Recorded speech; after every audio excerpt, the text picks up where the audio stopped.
नमः संस्कृताय सरल संस्कृत संगम यूट्यूब चैनल पर आप सभी का स्वागत है। मैं मलय द्विवेदी। जैसा कि अभी मेघदूतम का संक्षिप्त परिचय लेकर आए थे और आज उसी क्रमानुसार किरातार्जुनीयम का संक्षिप्त परिचय लेकर आए हैं और उसके बाद फिर आपका शिवराज विजय है, नीति शतक है और आपका सुकनासोपदेश है, फिर उसका परिचय लेकर आएंगे। उसके बाद तब हम अनुवाद, व्याख्या और ग्रंथों पर चर्चा करेंगे। तो आइए मित्रों, आज 12वीं कृत किरातार्जुनीयम प्रथम सर्ग, जो कि आपके BPSC TRE 4 और UP TGT UP PGT के पाठ्यक्रम में लगा हुआ है, इसलिए आज इसको लाए हैं।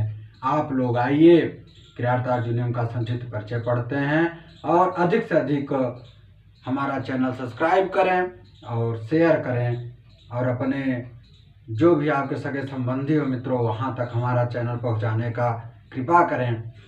हमारा चैनल पूर्णतः निःशुल्क है और इसमें कोई भी आप लोगों के लिए कोई राशि भुगतान नहीं करना है, इसलिए आप लोग स्वयं सब्सक्राइब करें और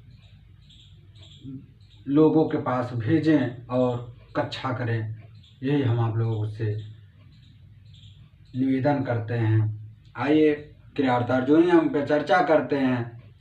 जैसा कि किरातार्जुनीयम के लेखक भारवी जी हैं, जो कि दंडी के पितामह हैं, भारवी जी। ठीक, किरातार्जुनीयम जो कि महाकाव्य है और किरातार्जुनीयम में 18 सर्ग है।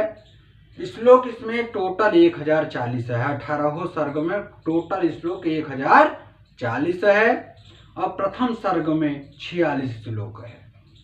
ठीक, और प्रधान रस इसमें वीर है, वीर प्रधान है। उपजीव्य ग्रंथ महाभारत का वन पर्व है और शिवपुराण। ठीक, तो आइए हम बात करते हैं। किरातार्जुनीयम के लेखक भारवी जी हैं। लेखक भारवी जी हैं। विधा महाकाव्य है, विधा महाकाव्य है।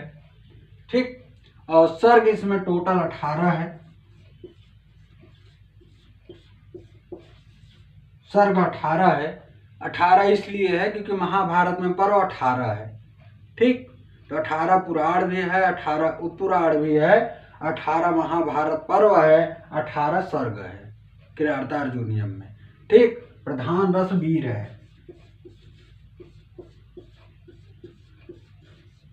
प्रधान रस वीर है।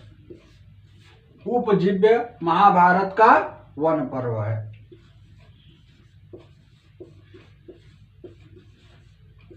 उपजीव्य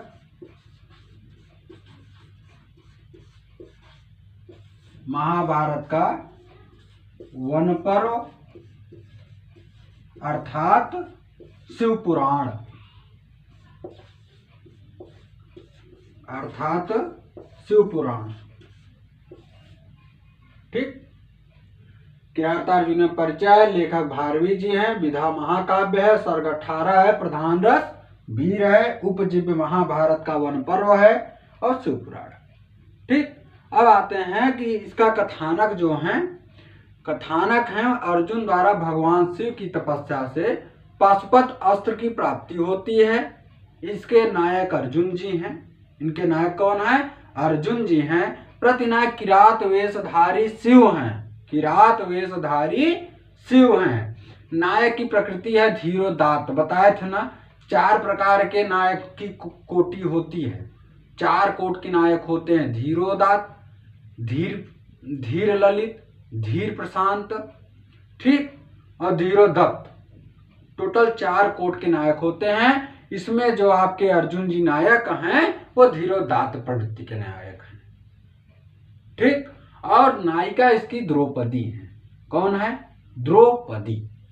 और भारवी का वास्तविक नाम दामोदर था। इनका बचपन का नाम दामोदर था, वास्तविक नाम इनका दामोदर था, और इनके माता का नाम सुशीला था। भारवी जी के जो किराता अर्जुनीयम के लेखक हैं, उनके माता जी के नाम सुशीला था, पिताजी का नाम नारायण स्वामी अर्थात श्रीधर था। ठीक, और भारवी जी के पत्नी का नाम रसिकवती या रसिका था। ये परीक्षा में पूछता है कि भारवी जी के पत्नी का नाम क्या था, तो मित्रों रसिकवती, रसिकवती अर्थात रसिका, दोनों नाम उनका मिलता है। उपाधि या उपनाम है भारवी जी का आतपत्र भारवी। सभी कवियों ने इनको आतपत्र भारवी का उपाधि दिए थे। ठीक, और महाकवि दंडी के प्रपितामह थे भारवी जी। महाकवि दंडी के जो 10 कुमार रचित के लेखक हैं दंडी जी, उनके प्रपितामह थे भारवी जी। ठीक, और जो किराता अर्जुनीयम का गौड़ है वो श्रृंगार है। गौड़ रस जो होता है वो श्रृंगार रस है। इसमें पूरी श्रृंगार रस की विवेचना की गई है। और रीति एवं गुण है पांचाली रीति और ओज गुण है। कौन सी रीति है? पांचाली।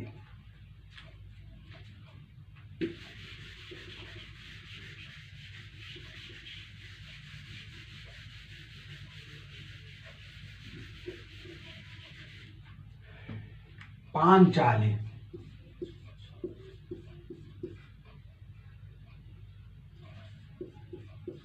पांचाली रीति है और ओज गुण है।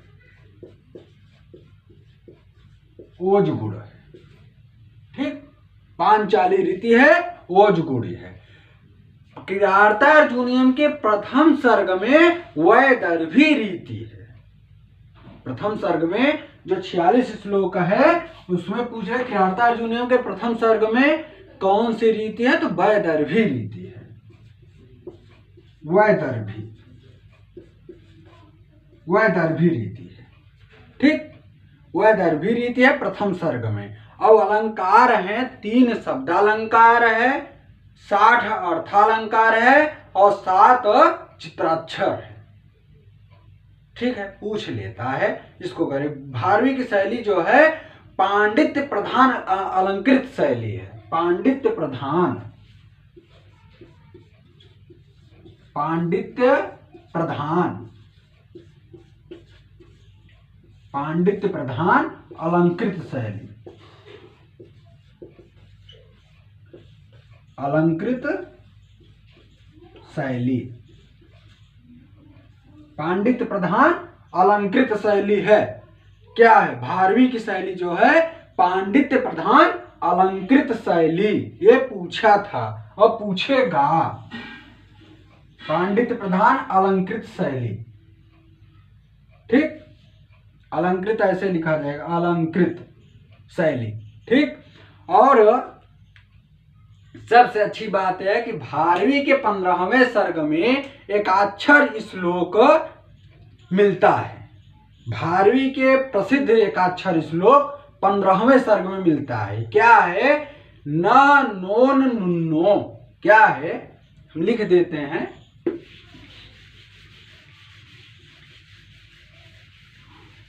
पहले बोल देते हैं, सुनिए। ना नोन नुन्नो, नुन नो नो, नाना नाना नना ननु।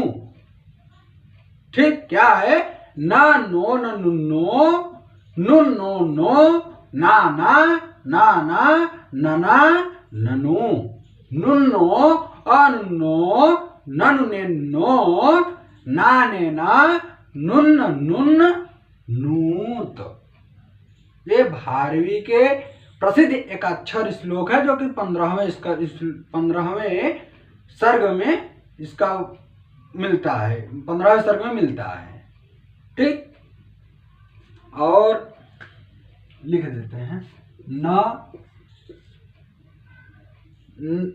15वें सर्ग में मिलता है न नोन नुन्नो, न नोन नुन्नो, न नोन नुन्नो, नून नो नो, नून नो नो, ना ना ना ना, ना ना ना ना, ना ना, नुनो, नाना ननु। ठीक, एक लाइन हो गया। दूसरा लाइन है नुन्नो अनुन्नो, नुन्नो अनुन्नो, नुन्नो अनुन्नो, ननु नेन्नो, ननु नेन्नो,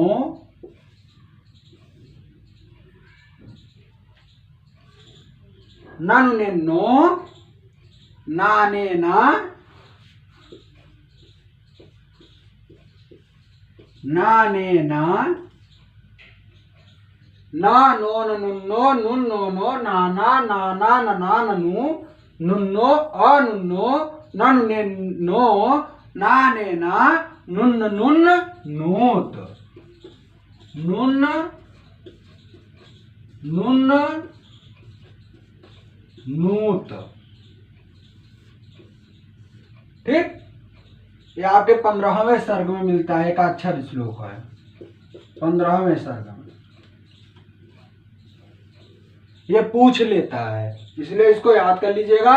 ना नो नुन्नो, नुन नो नो, नाना नाना नना ननु, नुन्नो नुन्नो, नन नेन्नो, नानेना, नुन्न नुन्न नूत, जो कि 15वें सर्ग में इसका वर्णन भारवी जी किए हैं, 15वें सर्ग में मिलता है।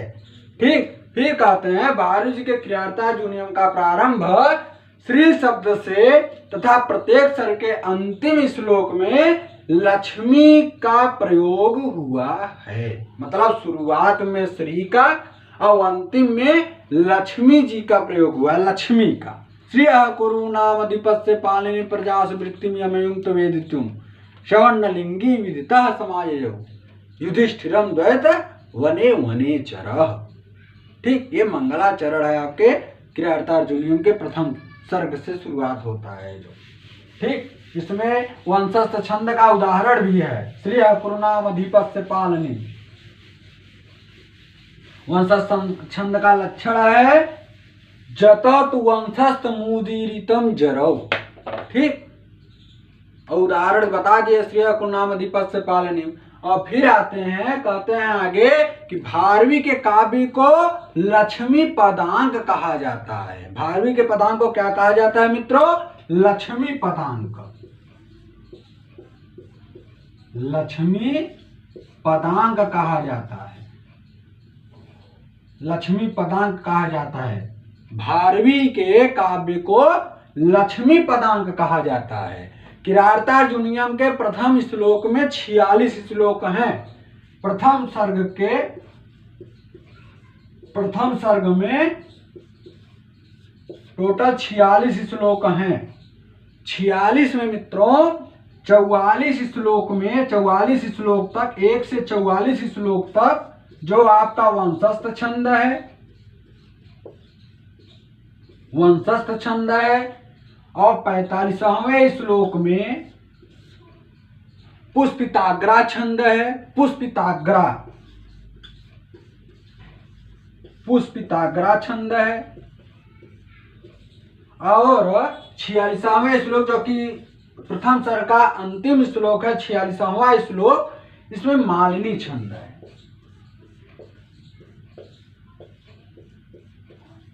मालिनी छंद है।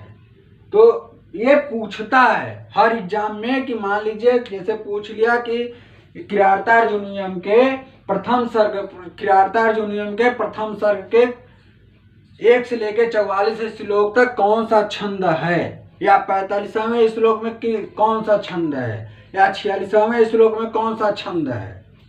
जैसे बहुत लोग नहीं पढ़े रहते हैं तो सब में वंशस्थ छंद लगा के चले आते हैं, या 45 में लगा देंगे मालिनी और 46 में लगा देंगे पुष्पिताग्रा, लेकिन गलत है। 1 से 44 तक आपका वंशस्थ छंद है।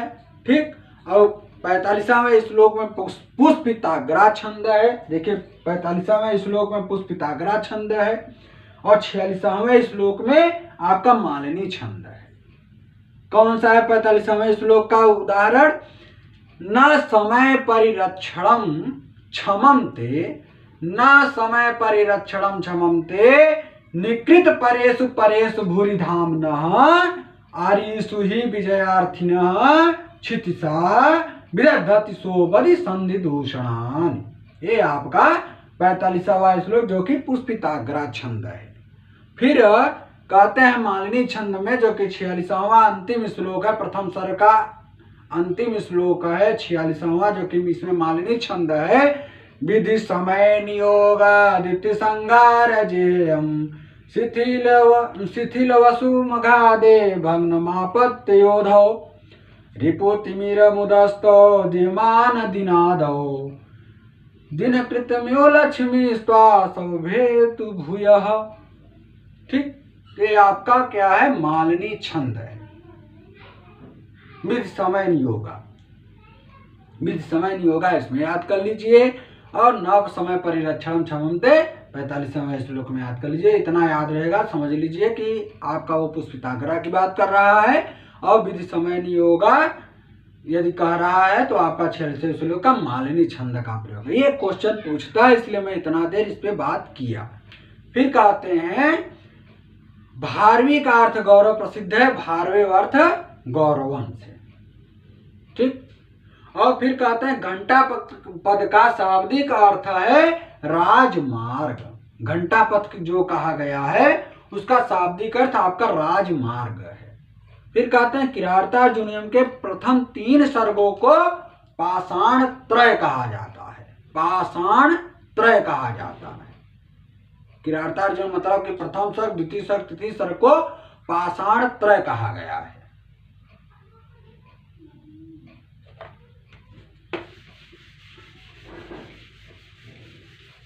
प्रथम 3 सर्गों को पाषाण त्रय कहा गया है। देखिए पाषाण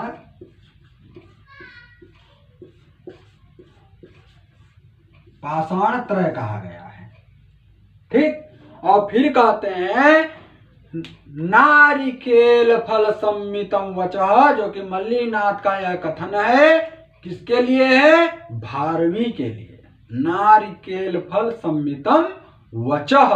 फिर कहते हैं किरातार्जुनीयम का किरात से तात्पर्य है किरात वेशधारी शिव, जो कि प्रतिनायक है। किरात वेशधारी शिव, नायक अर्जुन है, नायिका द्रौपदी है, प्रतिनायक आपका किरात वेशधारी शिव है।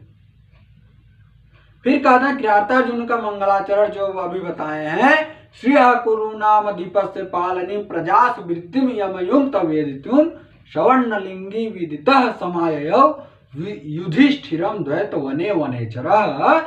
ये जो कि इसमें मंगलाचरण है वस्तु निर्देशात्मक मंगलाचरण है। मंगलाचरण भी आप लोगों को बताया 3 मंगलाचरण होता है, नमस्कारात्मक, आशीर्वादात्मक, वस्तु निर्देशात्मक। तो आपके जो किरातार्जुनीयम के प्रथम सर्ग के मंगलाचरण में मंगलाचरण का प्रयोग किया गया वो आपका वस्तु निर्देशात्मक मंगलाचरण है। ठीक, फिर कहते हैं कि युधिष्ठिर 12 वर्षों के वनवास के काल में अपने अनुजों और द्रौपदी के साथ द्वैत वन में रहते थे। ये क्वेश्चन पूछता है कि युधिष्ठिर अपने वनवास के काल में अपने अनुजों द्रौपदी के साथ कहाँ रहते थे? तो द्वैत वन में रहते थे। द्वैत वन कहते हैं ना, युधिष्ठिरम द्वैत वने वनेचरः। ठीक, पहले श्लोक में ही युधिष्ठिर जगह का प्रयोग कर दिया गया है। ठीक, फिर कहते हैं उसी पर जो कि किरातार्जुनीयम का नामकरण सब पूरा पता है। किरातार्जुनीयम का नामकरण कैसे किया गया? तो भैया नायक जो अर्जुन है और प्रतिनायक आपके शिव हैं। ठीक, किरात वेशधारी जो शिव हैं, नायक अर्जुन है और प्रतिनायक आपके किरात वेशधारी शिव हैं। तो नायक अर्जुन और प्रतिनायक शिव के नाम पर महाकाव्य का नाम किरातार्जुनीयम पड़ा। मतलब नायक अर्जुन और प्रतिनायक शिव के नाम पर महाकाव्य किरातार्जुनीयम पड़ा। ठीक, अब इसके पात्र हैं बता दिए, अर्जुन नायक हैं, द्रौपदी नायिका हैं, किरात वेशधारी शिव प्रतिनायक हैं और श्री कृष्ण युधिष्ठिर भीम नकुल सहदेव इत्यादि इनके पात्र हैं। तो मित्रों, आज किरातार्जुनीयम के जो परीक्षा में पूछे जाने वाले अधिक प्रश्न पूछे जाते हैं, जहां से अधिक प्रश्न परिचय के रूप में बनते हैं, आज मैं लेकर उसको उपस्थित हुआ था और उपस्थित हुआ भी हूं। और ऐसे ही हम लोग आप लोगों के बीच अति महत्वपूर्ण प्रश्न पहुंचाने का प्रयास करेंगे, अति महत्वपूर्ण वीडियो बना आप लोगों के पास तक पहुंचाएंगे। अब इसके बाद 3 और संक्षिप्त परिचय बताते हुए फिर उसके बाद हम अनुवाद, अन्वय, व्याकरण, टिप्पणी और संभावित प्रश्न की ओर बढ़ेंगे। आप लोग 30 मई तक आप लोगों का पूरा पाठ्यक्रम हम समाप्त कर देंगे।